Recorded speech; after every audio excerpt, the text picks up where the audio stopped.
going to have a recovery talk time with you here. I want to discuss this concept and idea in step 4, your inventory. We talk about covering a fact, let's see, what is it? Fact finding and fact facing process.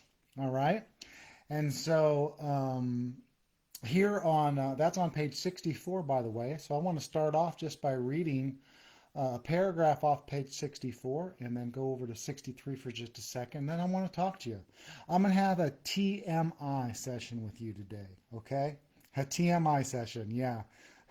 Some of you guys that aren't in recovery, you just might want to just go ahead. Bye-bye. What I mean by TMI, just as an example, last week there was a guy that I'm working with that lost his sobriety. And I was asking him, well, what do you think was the root cause? And within that, he was just like, well, I got his Twitter notification like at 3 a.m. in the morning, and I woke up, and that's what caused it. I was just, I always get humor to hear what some of our things are, because it's like, you didn't lose your sobriety because of that Twitter notification. I mean, you got to dig. I'm always chewing, and you got to dig. It's deeper than that, right? Because the funny thing was, I mean, he's doing well now, but there for 3 or 4 days, he went on a little binge, and it wasn't because of a Twitter for notification that he continued to fall 4, 5, 6, 7, 8, 9 times in the day. It wasn't like, man, I'm just getting lots of Twitter notifications today. There was something more underneath all that. And that's why here on page 64 for step 4, we're talking about a fact-finding and fact-facing basis. So let me read here. Even just above that, here on top of page 64, it says, our liquor was but a symptom. So we had to get down to causes and conditions. Therefore, we started upon a personal inventory. This was step 4. A business which takes no regular inventory usually, or a business which takes no regular inventory usually goes broke. Taking a commercial inventory is a fact-finding and fact-facing basis. It is an effort to discover the truth about the stock in trade. One object is to disclose damaged or unsaleable goods, to get rid of them promptly and without regret. If the owner of the business is to be successful, he cannot fool himself about values. Okay? We did exactly the same thing with our lives. We took stock honestly. We searched for our flaws in our makeup, which caused our failure. Okay? Being convinced that self manifested in various ways what had defeated us, we considered its common manifestation. So that's what we really want to get to. And you know what's so fascinating? I mean, hey, again, Mark with Jesus New Covenant Academy. I am all about the death, burial, and resurrection, who I am in Christ. I mean, I don't need to go in here and look at all this stuff, but I want to focus on this today, because if you're doing the steps, this is what they're going to have you do. And I really don't have a problem with it if it takes you to the finality of you, right? I mean, all this stuff and all what the law does, this is a simple religious idea. If it takes you to the finality of you for you to help understand you, great. Let's get it understood that you're in Adam, you're in your sin, you're in your sins, and this is all self. It's all blocking you from the sunlight of the Spirit. And now let's find out what takes it away, right? But I want to connect with you, because this is just so key. Most people don't realize, maybe underneath all the stuff, all these things, the causes and conditions that have led them to become the kind of person where they're probably lying, deceiving, under shame and blame, accusation, death, condemnation. And they feel like they're the only one in the world that has something to be, under blame for, under shame for. So I'm going to share with you today some of my things, okay? These are heavy. This is me. I'm undressing before you, okay? And I don't have to do this, okay? I don't recognize myself according to the flesh, but I'm purposing to go ahead. I'm going to share with you deep, dark stuff of my life. And you know what? I already know every time I've done this, I suffered great rejection. Okay? And I'm laughed at and I'm scorned. But this is the core of what held me in my own shame. And because of the love of God that I found in the cross, I'm free from all these things to the point that I'm going to share them with you. Okay? So that's the power of the cross in my life. It was on page 63 after you do your third step prayer where, at the very bottom it says next, it's right away. It's like next. You just prayed it, third step prayer. You thought well before taking this step. You take it all of a sudden, next. And you turned that after, you launched into this course of vigorous action, right? This personal house cleaning. And then on the top of the next page, it says at once. We go from next and at once. I mean, this is something, boom, you jump into, okay? Now, this is a step where we lose a lot of people because now you start to dig and you start to see all your pain. And if you're not careful and you don't have a good sponsor that's watching over you and caring for you, guarding you from your own heart and mind, then you can slip right back into the pattern and spiral from insanity towards death. And hello, Kathy. Thanks for saying hello. Yes, he is watching. Jesus is watching. So yeah, I've said that. The rest of this is what I'm going to call TMI. Okay.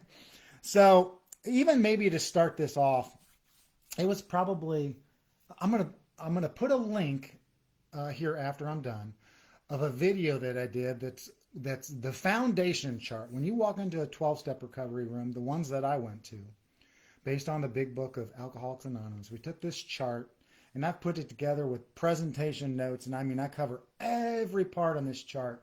Really, I think it's if you have an addictive mind, by the time you get through, you'll be like, yeah, that's me, or no, that's not me. But you're going to know. And so I'm going to put that in the comments section, something you can watch. But I say that to say, when I first went into the recovery rooms, that chart was shared with me. And I watched it and I was like, oh my gosh. This is my life, This is the story of my life. I get this. This is me. And I wasn't doing all these behaviors that everyone else was doing, but the behavior that I was doing that really was kicking my butt, I was like, that is me. So it's about a year and a half later, and I probably did the foundation 2 or 3 or 4 times. Again, I've been sober a year and a half. Coming up on 4 years now, April 24th. Grateful and thankful for that. So I had a chance to do the foundation chart. And every time you do it, it's just like now, I didn't really prep for this. I'm just kind of going off. I got a few notes and I'm going to fly and just kind of say it. So when you do the foundation chart, each time it's a little different, you share a little bit. Well, this particular time we were getting into an aspect of the chart. I actually forget where it was, where I was at in the foundation chart.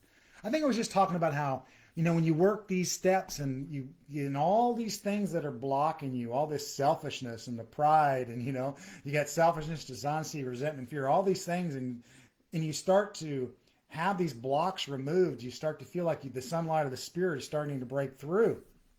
And I was just expressing that at that time, being a year and a half in, it's like, now I see that, here we were talking about, our liquor was but a symptom. And I started to see that the behavior that I was doing, that was the solution or my answer to my problem in the short term, get me out of this pain, and I would go to that. But what I began to see was that there was much more underneath. And so in this particular foundation chart share, I was giving the list of a couple of the things that I never even saw before, but now I see and I'm free from those. Okay. So I'm going to give you real quick the first 3 that I said this just really quick. Uh, okay, so here, I said, I'm a bedwetter, I'm a nose picker, and I'm a thumb sucker. Let me say that again. I'm a bedwetter, I'm a nose picker, and I'm a thumb sucker. TMI. Okay. Now, when I said this in the meeting, again, I'm doing a foundation chart. There's 30 guys in the room, and everyone's listening to me. I'm up front with the chart, and I'm going over it.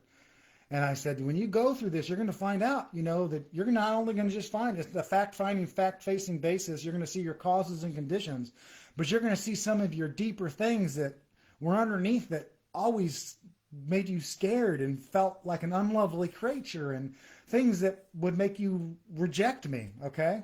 And so I said, yeah, I'm a bedwetter, I'm a nose picker, I'm a thumb sucker.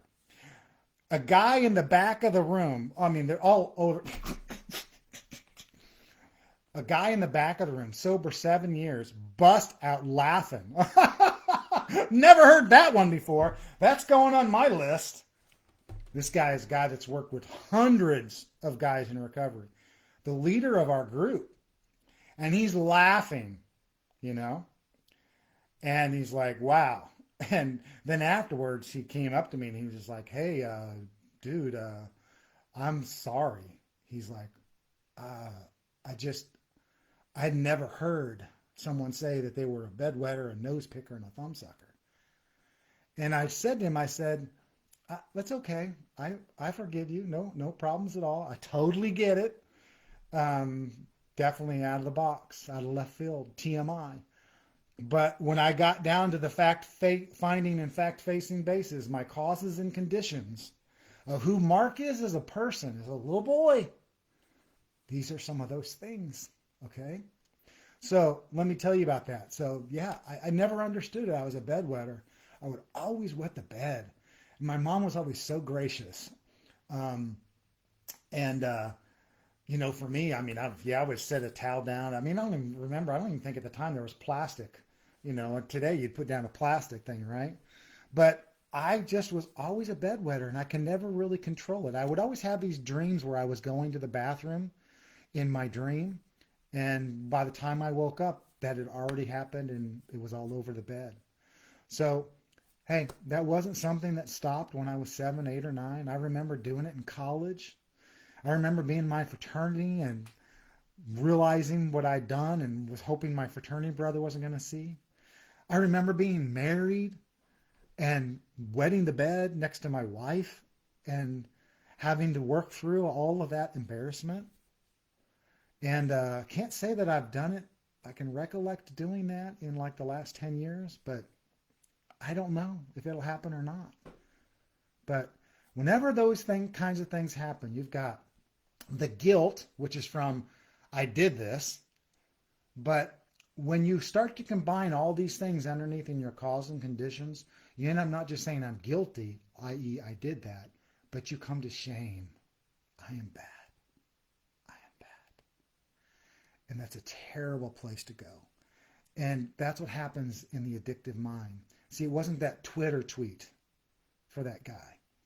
There are deep things like this that hold you to where it's like, am I going to pee the bed and am I going to get laughed at and rejected? Okay, the second, a nose picker. You know what's funny about this? No, this is TMI. But if you look at this nostril, I forget which one. I think it's this nostril. One of my nostrils is, I think it's the right one, is bigger than the other. I remember my mom doing this. They're just watching her, and she would do it, and I would see her do it, but I never told my mom this, but I always saw her doing that, and that's in her family line. And for whatever reason, I don't like that area to not be clear. And yeah, use a Kleenex, no duh, yeah, but no, nose picker. And I'll catch myself sometimes doing this. It's actually not a thinking thought, but this happened between bedwetting and nose picking.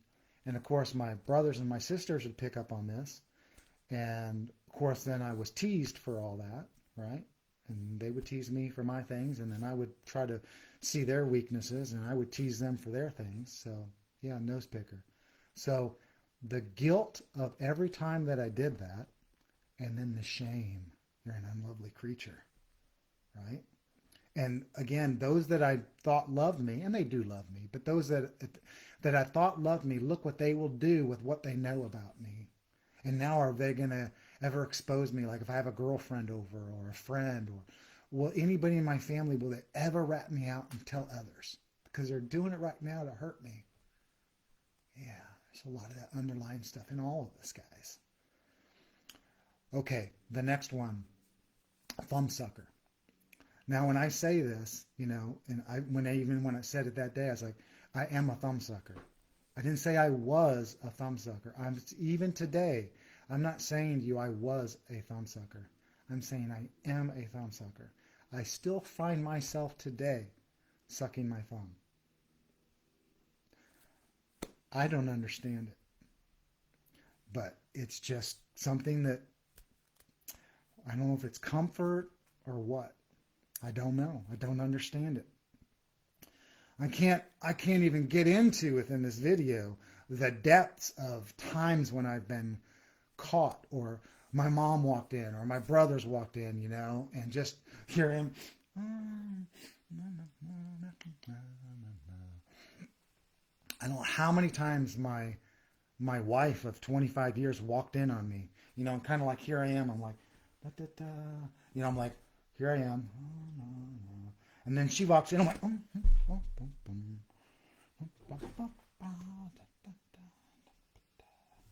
and, she has all kinds of questions about me, my character, in terms of lying and deceiving. And I have no doubt that she probably walked in on me 8, 10, 12 times where I was doing that. At least, probably more. Because one time she even said to me, she was like, oh, you look so cute. She's like, you look like you were sucking your thumb there. I'm like, oh, really? Funny, huh? Some other people have told me that before. And there I am, totally covering up all of that. But that's not a conversation that I really ever had with her. But I'm sure, since I went through recovery, that some of the times that she thinks she walked in and she caught me doing something that was wrong, I was sucking my thumb. And for me, and the reason why I'm sharing this, is for every time a person does something, there's the guilt for what they did. But for a person that buys into the shame, I am bad, I am unlovely, oh, it's a whole nother world. And so when I say I am a thumbsucker, I don't know when that will happen. Sometimes it's a conscious choice and sometimes it's not. I know I'm not alone in that. I've been driving down the road before and seen someone else, actually more than one, people that have sucked their thumb that are older people. I don't understand it.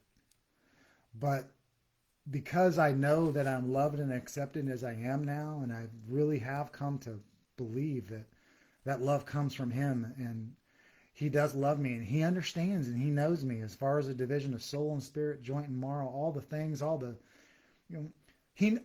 my mom, my older brother, Randy, got off the bottle at whatever it was, a certain time, and then Wanda, my sister, was even quicker. And then it came to Mark, and it was like, let's get Mark off. And really quickly, I got pulled off the bottle, and then after that, they would put some kind of, it wasn't poison, but it was something that like burned my lips and my tongue. And then they'd put it on my thumb, and there was all sorts of things, but they wanted to get me off early, and for whatever reason, I maybe needed my mom a little bit more, and I needed to be on her breast a little bit more, and I needed to be on the bottle a little bit more, but for whatever reason, it happened as it happened, and it has always been something that, has in a moment of just pain or care or concern. I don't understand it. But I'm expressing it to relate to one. Wow. Can you believe that? bedwetter, nose picker, thumb sucker. Those are three pretty big things. Are those on your inventory list? You know, so as I've worked with guys in recovery, you know, I mean, they got their list, and you know, again, back to the guy with the Twitter, it's like, oh, so you saw, you know, you acted out because of a Twitter notification. It's like, no, there's other things in your life that probably don't feel loved and accepted, and you feel like an unlovely creature. And these right here were three of mine. Okay. Now there's another one that I'm going to end with. That's probably my biggest. That might sound fun. It's like, man, those three were really big. But there's one it's so much bigger. It's so much bigger. At the height of my problems, I had a social media addiction, and I had a phone addiction, and that might sound really weird, but it really showed up on Facebook. I'm a Husker fan. I was on a website, Husker Board. So opinions about Husker football and how we're recruiting or how the game went. Let's see. Oh, on Facebook. I mean, on Facebook, it's like, so I'm a runner. I would post every run. You know, if I walked for a mile, 1.25 miles on a break at work, I did 4 of those a night. That went on Facebook. When I went on a run after that for 7 miles, that went on Facebook. Then my full workout, that went on Facebook.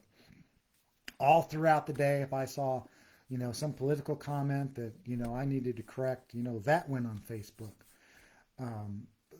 Anything that I thought was humorous, that went on Facebook.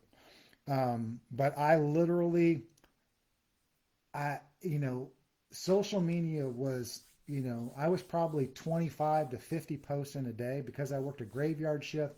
You had posts from, you know, all throughout the night. I worked a graveyard shift from 2 to 10. So every break I was updating. When I got off work, you know, and would work out from basically 10 until 12:30.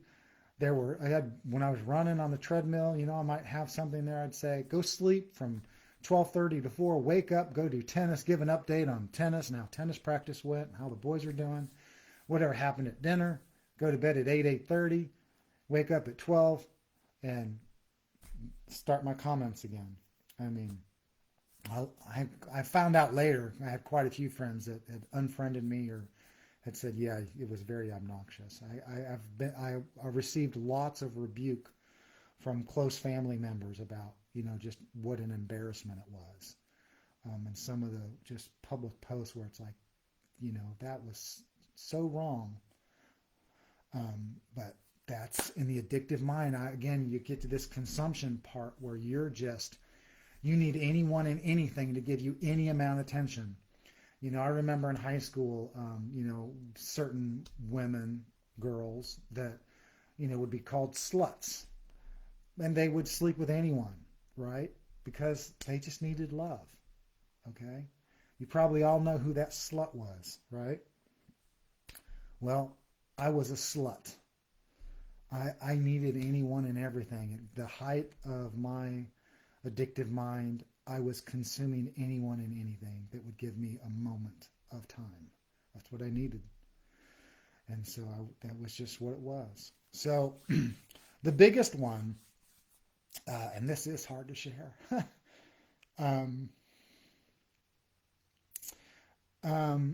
is, God, may God guard my words. Let me try to say it this way. I was late in maturing. Okay? As a little boy, I was just late. And there were some physical things that were wrong with me in personal areas.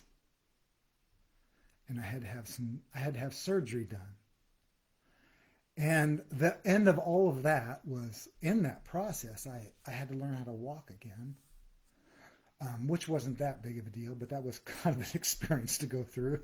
If you ever had to do that, to know what you want to do, but to not be able to do it, and to see all that stuff connect. But I couldn't move for like 2 or 3 months, and then I had to learn how to walk again. And this, whatever my situation was, I was stunted. I was stunted in growth. Not that I was necessarily small, but I was stunted, and I'll let you kind of draw out your own conclusions. But I was stunted, and that even affected like maturity. I was just smaller. I didn't even like as I got older, guys, like hair wise. Like let me say to you this way. I come from a sports family, and my mom and dad were both good at sports. My mom was an all-state basketball player. She was amazing. My dad did all kinds of sports, and then my brother Randy was amazing in sports, especially basketball. My sister Wanda she was great at basketball. Troy was good at every sport. So growing up, I mean, the kids were all playing sports. So you had to be excellent in everything that you did to get mom and dad's time because they would normally go to the best game or, Mark or Randy's, hasn't lost a game in baseball. We're going to his game because Mark pitched last week and they lost. And so, we don't want to go to Mark's game because they lost, So time was like, if you won, you get time. If you lost, then you're out of the mix. That's what it felt like. Again, from a little boy's mind. But but for me, I was really good at sports. I mean, like I could go out and I had my basketball goal. I'd go out and, you know, free throws. I mean, it's like, oh, dang it, 98 out of 100, Gosh, that last one should have gone in. But to go out and shoot hoops and to do free throw contests with myself, I'm like, you know, oh, today was bad. I got 92 out of 100, I mean, but I would go out and I would do this for hours, and it would literally get to the point where it'd be like 99 for 99, and then be like, yep, did it, 100 out of 100. Or it might be, oh, dang it. Oh, I missed that last one, and start over, I did stuff like that. I enjoyed time by myself, and this is, I was striving for that perfection, but that's what I did. So basketball as a young kid growing up to about 6th, 7th grade, I was an all-star, and I mean, I would score half the points. It's just what it was, right?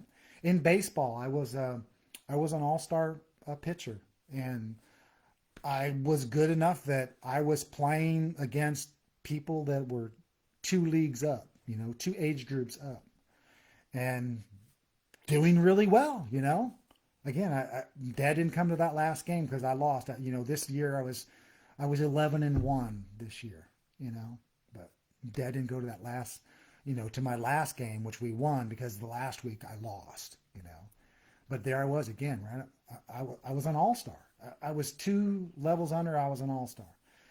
In football, I started off as a quarterback, but as I got the last few years, I became a linebacker. I actually played both positions, but I remember in 6th grade, I was in Nebraska, in Omaha, traveling to Independence, Kansas, Missouri, and as a 6th grader playing against their 9th grade all-star team. Okay. So my team was full of 6th graders. Well, actually it did have 7th and 8th and 9th as well. It did have all that. But we played their 9th grade all-star team. And I started as the middle linebacker, and I was in 6th grade, okay?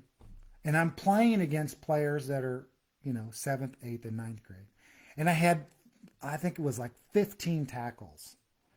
I just remember over the intercom it was so fun because it'd be like, and in on the tackle, number 55, Mark Baker. And it was just like, wow, that's me. So I set all that up to say I was an all-star athlete. And I remember in 7th grade, we moved to Missouri. It's called Camdenton High School. And I remember getting together for, of course, gym time, whatever period that was. And afterwards, we had to take showers. We were in 7th grade, you were required to take showers. Now, I didn't have hair one on my body. All I remember was this really mature kid who was very hairy, and other areas he was a man, and I was no hair and a boy in every sense of the word. And I remember seeing how he got teased. Now, in high school, this isn't like you got these dividers, right, with doors. No, there's a wall that's got, you know, it's got your things coming out, and it's just like guy, guy, guy, guy. And you look, oh, you know, this is what that situation is. And I remember this guy's name was Lorenzo getting teased. And I'm like, wow, if he's getting teased for, the size. Actually, was never in that shower. I never did take a shower. But when I saw him getting teased, I was like, I can never be in this situation. So I would not take a shower, and I would just go from third period gym to to school the rest of my day. And of course, over time, that got to be a point where I was harassed, but I don't recall ever taking a shower. Now, I try out for basketball, and uh, I mean, it's a very good basketball. The school that I went to is that the group that I would go through high school with actually probably should have won state, but ended up taking fourth in state because they lost to the team that won it. But very talented basketball players. But again, I was a kind of more like of a run. I was more like 5'2" at the time. But I pretty much made the decision in high school. Again, very talented in sports, and there I was. I was talented in sports. This was a good school, but it was pretty much presented to me that Baker, you can't continue this. You got to take showers, and I never played sports again. In high school, I never played, and it was because growing up, what I was told from by my mom and the doctors in love was this: Mark, you're never going to be able to please a woman, and you're never going to be able to have kids. And I was told that from roughly about the age of 7 on.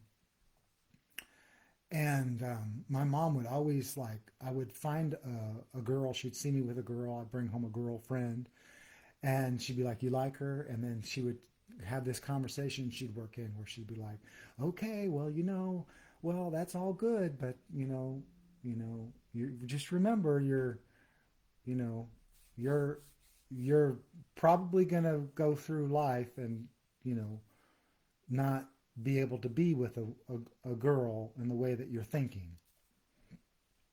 And so that's what I was told my whole life. And so I just always had that in my head. And so we're talking about when we do something wrong, about how there's a guilt for that action. But for me, I went from guilt to blame, which is there's a shame. And so for me, I go through high school and I've got lots of girl friends. See, I remember a particular guy, I won't say his name because he might watch this, but I remember he was just like, I really like her. And I'm like, oh, I'm really good friends with her. See, I was really good friends with all the girl friends. And I would like, hey, let me get you set up, So I'd get this person set up with that girl friend. And I mean, I really liked her. I mean, I wanted her to like me, but I mean, no, see, I can't be with anybody. I'll never be able to please anybody. So I would get them set up with my best friend. And then next thing I know, my best friend's like, hey man, yeah, thanks so much. It worked out. Yeah, I went out with her and, blanked her. And then, for me, it's just like, oh man, you know?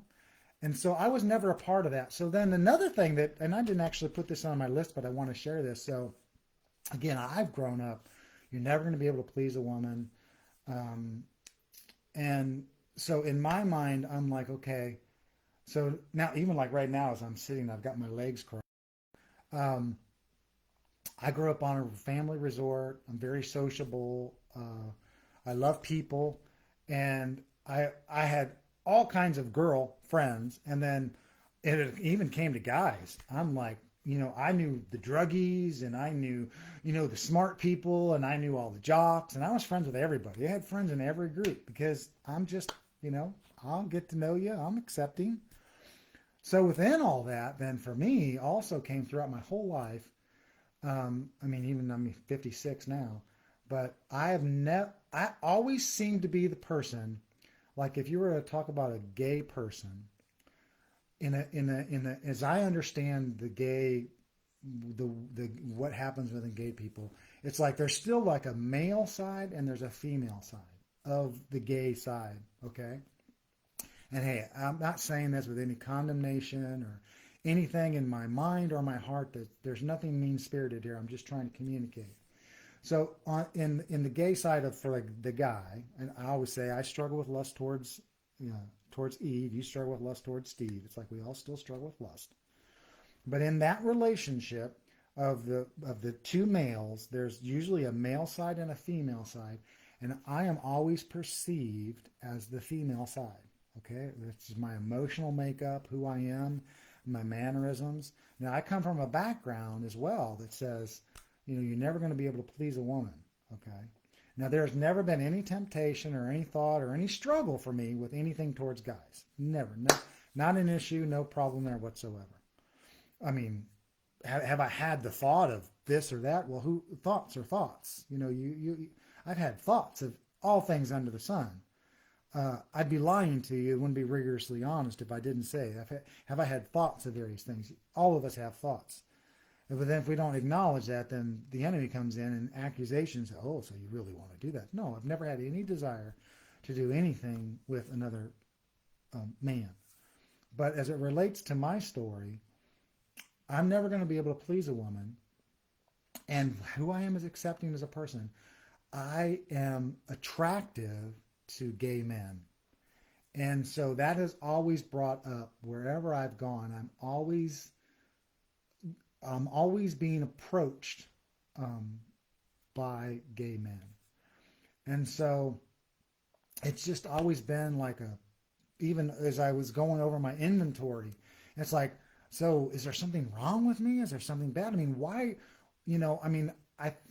one time, it was probably now about 6 years ago, I was a blackjack dealer in a casino, and there was a woman that was hot for me. And she came up and she was suggestive. She sat at my table. It was a one-on-one conversation. I was dealing cards to her. And she started to go down some innuendos that, I turned beet red. I was embarrassed. That's the one time that I know that a woman came on to me. But outside of that, in my life, I've never had a woman come on to me. If they did, I didn't perceive it, and I was clueless, and I didn't know. But in my life, I've had plenty of men. And so part of my shame in my story was that it's like I felt bad about this, and I don't have anything to be ashamed of. And I've done nothing wrong in my actions or my behaviors. It's just, it is what it is. So that's kind of the end of that share. But in step 4, it's a fact-finding and a fact-facing basis to look at your causes and conditions. And I've shared this today to connect with you and to let you see, this is really the good, the bad, the ugly. This is the ugly stuff that makes you feel like an unlovely creature. We all have this as part of our experience, okay? And it's not until I got into the recovery rooms that I found people that were willing to share a part of them that I'm sure was embarrassing and hard for them. So as you go through recovery, again, your root problem is, yes, selfishness and self-centeredness, but it's all about protecting all of this that we think is us. And when you come to the finality of the cross and the reality of the resurrection, and you find out that whole pile of poo, what you were in Adam, in your sin, in your sins, when you're just totally covered up, all of that is because I'm void of the life of God. I'm excluded from the life of God. And when the Spirit comes inside and takes up residency, and you've got God the Father holding you with his hand, Jesus the Son holding you with his hand, and then the Spirit coming inside to indwell you, and he's got you, and you begin to, in that oneness of them, know them in spirit and truth, and know that, what is it? I think it's Acts 26 about being transferred from the dominion of darkness into the kingdom of his beloved son. And let's see, it's Isaiah 43, I have redeemed you. I have called you by name, and you are mine. You are mine. And as Zephaniah 3:17 says, he's dancing over Mark with shouts of joy. And he's saying, you are mine, Mark. You are mine.